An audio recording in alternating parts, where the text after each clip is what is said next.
தமிழகத்தில் நாளை முதல் 25ஆம் தேதி வரை கனமழை பெய்ய வாய்ப்பு இருக்கிறதா வானிலை ஆய்வு மையம் தெரிவிச்சிருக்காங்க.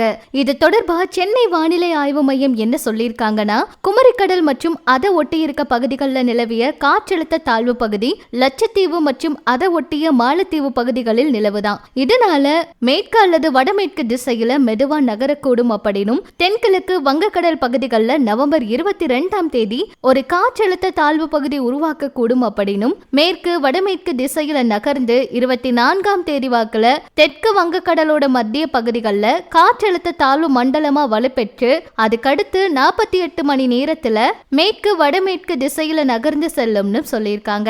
இது காரணமா நவம்பர் 20 ஓரிரு இடங்கள்ல 21ஆம் தேதியிலும் ஒரு சில இடங்கள்ல 22ல இருந்து 25ஆம் தேதி வரைக்கும் கடலோர மாவட்டங்கள்ல பெரும்பாலான இடங்கள்ல உள் மாவட்டங்களையும் ஒரு சில இடங்கள்ல இடிமின்னலுடன் கூடிய லேசானதுல இருந்து மிதமான மழை பெய்யக்கூடும். தமிழகத்துல நாளை மயிலாடுதுறை கடலூர் மாவட்டங்கள்ல மழை பெய்யக்கூடும் சொல்லியிருக்காங்க. 22ஆம் தேதியும் 23ஆம் தேதியும் இதே போல மழை இருக்கு.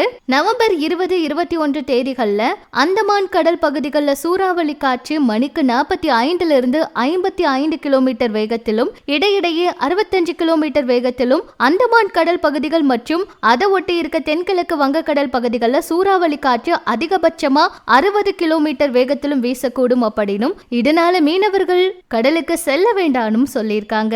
25ஆம் தேதி வரைக்கும் இப்படி மாறி மாறி மழையோட தாக்கம் இருக்கும். அதனால மக்கள் எச்சரிக்கையா இருங்க அப்படிங்கறதையும் வானிலை ஆய்வு மையம் அவங்களோட இந்த தகவல்ல வெளியிட்டு இருக்காங்க.